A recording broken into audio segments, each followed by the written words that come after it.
Friends, इस video के माध्यम से हम रिलायंस इंडस्ट्रीज को डिस्कस करेंगे क्योंकि रिलायंस इंडस्ट्रीज से निकल कर आई है तीन बड़ी खुशखबरी और जिसके दम पे कह सकते हैं कि यही मौका है जब आप रिलायंस इंडस्ट्रीज में एंट्री कर ले।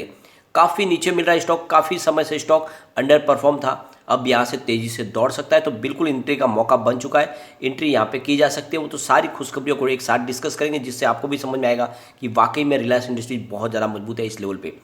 दूसरी तरफ आईआरएफसी की बात करेंगे। आईआरएफसी काफ़ी समय से बहुत ही नीचे है, यानी बिल्कुल आईपीओ प्राइस से नीचे मिल रहा है। क्या उसमें एंट्री करनी चाहिए? तो ये मौका है जब आप एंट्री करें, जब बाजार में भयंकर गिरावट का माहौल बना हो, तब सेफ इन्वेस्टमेंट हमें चुनना चाहिए और उसमें आईआरएफसी पूरी तरह से खरा उतरता है। यहाँ पे निवेश करोगे तो आपका निवेश डूबने की संभावना कम हो जाएगी और जब भी तेजी आएगी तो आपको बहुत अच्छा इन्वेस्टमेंट मिल सकता है, उसका रिटर्न। उसके पीछे वजह है कि बड़े बड़े फंड हाउस और म्यूचुअल फंड ने भी अपना निवेश बढ़ाया, तो उसको भी हम डिस्कस करेंगे। दूसरा एक स्टॉक है जो डिविडेंड देने वाला है, क्योंकि काफ़ी समय से लोग कहते हैं कि सर हमें कोई ऐसा स्टॉक सजेस्ट कीजिए जिसमें डिविडेंड मिलता हो ताकि हम भी उसमें निवेश करें और काफ़ी अच्छा रिटर्न कमा लें। एक और कंपनी है जिसको हम डिस्कस करेंगे, वो बहुत ही शानदार आपको बोनस देने जा रही है।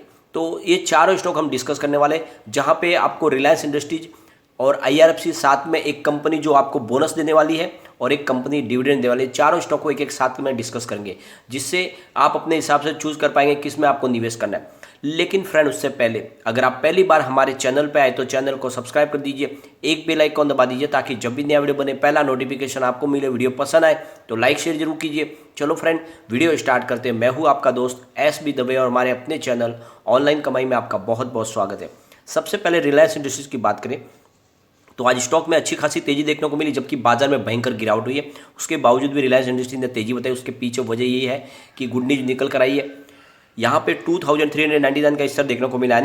फ्रेंड्स, रिलायंस की परफॉर्मेंस देखें तो 1876 इसका 52 वीक का लो है, 2751 52 वीक का लो है।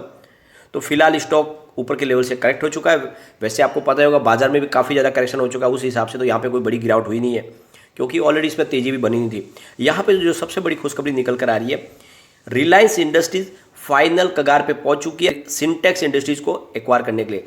आपको पता ही होगा सिंटेक्स इंडस्ट्रीज नीलाम हो रही है और इस बोली में अंतिम पड़ाव में अब रिलायंस इंडस्ट्रीज है। बहुत जल्द सिंटेक्स इंडस्ट्रीज भी रिलायंस इंडस्ट्रीज का एक हिस्सा बन जाएगी। तो यहाँ पे बहुत बड़ी खुशखबरी निकल गई, इनके कारोबार में और वृद्धि होगी। इससे पहले इन्होंने आलोक इंडस्ट्रीज को भी अपने नाम पे कर लिया था।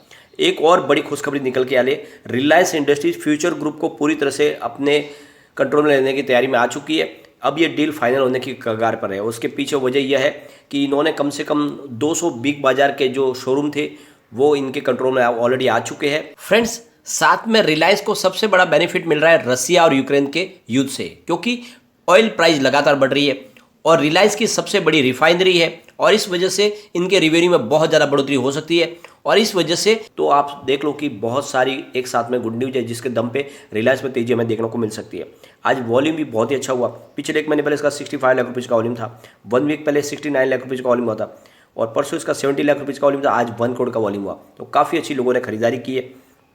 कंपनी के रिजल्ट को देखें तो रेवेन्यू 1.85 लाख करोड़ रुपये निकल कर आया था, जहाँ पे 56.99% की ईयर ऑन ईयर बेसिस पे बढ़त देखने को मिली। नेट इनकम 18.55 थाउजेंड रुपीज़ निकल के आई है, जहाँ पे 41.58% की ईयर ऑन ईयर बेसिस पे बढ़त देखने को मिली। डायलूटेड EPS 27.76 रहा है, जहाँ पे 39.29% की ईयर ऑन ईयर बेसिस पे बढ़त देखने को मिली। नेट प्रॉफिट मार्जिन 10.03% रहा है, जहाँ पे 9.8% की ईयर ऑन ईयर बेसिस पे गिरावट देखने को मिली। शेयर होल्डिंग को देखें तो बहुत ही शानदार है। प्रमोटर की होल्डिंग यहाँ पे 50.59 थी जून में, तो सितंबर में अपनी होल्डिंग को कुछ बढ़ाया, 50.61 किया। फिलहाल अनचेंज है, कोई भी गिरवी शेयर नहीं है। सबसे अच्छी बात है कि एफआई ने यहाँ पे अपना अच्छा खासा निवेश बनाया हुआ है। 27.33% होल्डिंग जून में थी, 27.68 हुई सितंबर में, फिलहाल 27.08% की होल्डिंग है, तो एफआई की अच्छी खासी होल्डिंग है। डीआई की बात करें तो 10.87% की होल्डिंग जून में थी, 10.93 की सितंबर में, फिलहाल 11.29% की होल्डिंग है। तो बड़े फंड हाउस ने काफ़ी अच्छा निवेश किया है रिलायंस इंडस्ट्रीज में। म्यूचुअल फंड की बात करें तो 4.69% की होल्डिंग जून में थी, सितंबर में उन्होंने होल्डिंग घटा के 4.60 की दर, इस बार फिर से अपनी होल्डिंग को म्यूचुअल फंड ने बढ़ाया 4.82% के लिए। इसका मतलब म्यूचुअल फंड और डीआई निवेश कर रहे हैं रिलायंस इंडस्ट्रीज में। अदर्स की बात करें यानी जनरल पब्लिक की, तो 11.21% की होल्डिंग जून में थी, 10.7 हुई थी सितंबर में, फिलहाल 11.02% की होल्डिंग है। तो ये शेयर होल्डिंग पैटर्न इशारा कर रहा है कि आपको रिलायंस में निवेश करना चाहिए। तक एक बार इसके पिवट लेवल को भी चेक कर लेते हैं। अगर यहाँ से गिरावट जारी रहती है तो फिर 2205 पर फर्स्ट सपोर्ट है, और स्टॉक नीचे गया तो फिर 2127 तक जा सकता है। थर्ड सपोर्ट 2011 का है। बड़ी गिरावट होती है, क्रैश होता है बाजार, तब ये 2000 तक जा सकता है, उसके नीचे जाने की संभावना अभी भी कम है। तेजी बनी तो 2399 का फर्स्ट टारगेट है, 2515 का सेकंड टारगेट है, और तेजी बनी तो फिर 2590 तक स्टॉक जा सकता है। तो बिल्कुल 2600 तक जाने को स्टॉक तैयार है। इस समय आपको इन्वेस्टमेंट रिलायंस में करना चाहिए। अब चलते हैं हम IRFC की तरफ, यानी इंडियन रेलवे फाइनेंस कॉर्पोरेशन की तरफ। तो स्टॉक आज 21.70 पर था, जहाँ पे 0.46% की हमें तेजी देखने को मिली। तो स्टॉक काफ़ी नीचे आ चुका है, यहाँ से नीचे गिरने की कोई संभावना नहीं है।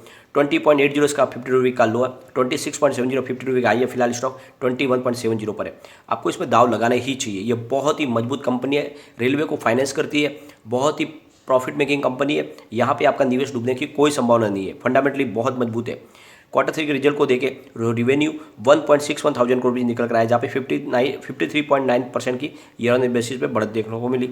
नेट इनकम 1.59 थाउजेंड करोड़ रुपये के, जहाँ पे 52.27% की ईयर ऑन ईयर बेसिस पे बढ़त देखने को मिली।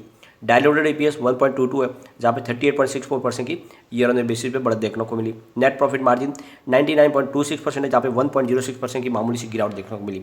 तो क्वार्टर 3 का रिजल्ट बहुत ही बेहतरीन है, और जिसके दम पे कहा जा सकता है कि यहाँ पे निवेश आपको करना चाहिए। एक बार इसके शेयर होल्डिंग पैटर्न को भी डिस्कस कर लेते हैं। तो प्रमोटर की होल्डिंग 86.36% की है, यानी ये सरकार की होल्डिंग है, इसमें कोई भी गिरवी शेयर नहीं है। FI की बात करें तो 0.86% की होल्डिंग जून में थी, 1.06 की सितंबर में, फिलहाल 1.09% की होल्डिंग है। तो FI लगातार अपना इन्वेस्टमेंट बढ़ा रहे। DI की बात करें तो 3.75% की होल्डिंग जून में थी, 3.19 की सितंबर में, फिलहाल कम की, लेकिन दिसंबर में DI ने फिर से अपनी होल्डिंग को बढ़ा के 3.20 कर लिया है। म्यूचुअल फंड की बात करें तो 2.62% की होल्डिंग जून में थी, 2.08 की थी सितंबर में, फिलहाल 2.04% की होल्डिंग है। अदर्स की बात करें तो 9.03% की होल्डिंग जून में थी, 9.39 सितंबर में हुई, फिलहाल 9.35% की होल्डिंग है। तो यहाँ पे FI का दाव बड़ा है, DI ने अपनी होल्डिंग को बढ़ाया, म्यूचुअल फंड ने थोड़ी सी कम की है। तो ये शेयर होल्डिंग पैटर्न इशारा कर रहा है कि यहाँ पे निचले लेवल में काफ़ी ज़्यादा खरीदारी बड़े फंड हाउस की हो रही है। आपको भी यहाँ पे निवेश करना चाहिए, आने वाले समय ये आपको डेफिनेटली मालामाल कर देगा।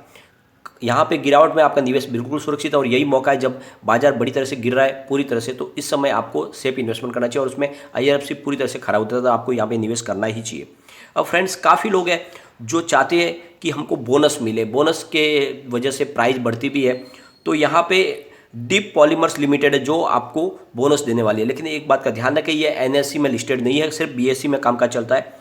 तो कंपनी ने डिक्लेयर किया है 3:4 के रेशियो में बोनस देगी कंपनी, यानी आपके पास अगर 4 शेयर कंपनी के हैं तो उसके बदले में आपको 3 शेयर बोनस जारी किए जाएंगे।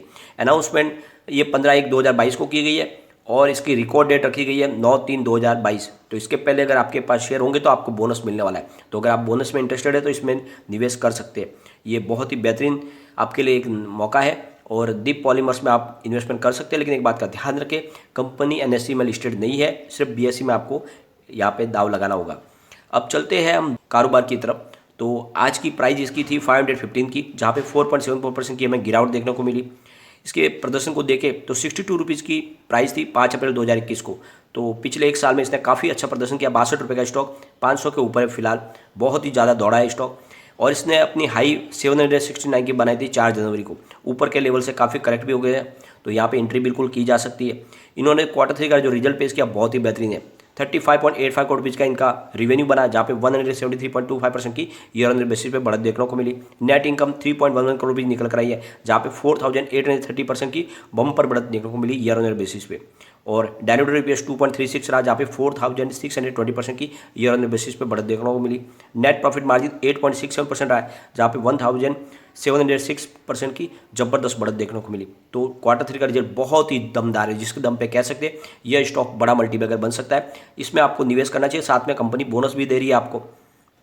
अब हम चलेंगे उस कंपनी की तरफ जो दे रही है आपको डिविडेंड, यानी महिंद्रा CI। ये महिंद्रा ग्रुप की कंपनी है, और फिलहाल इसकी प्राइस 186 पर है, जहाँ पे हमें 4.14% की गिरावट देखने को मिली।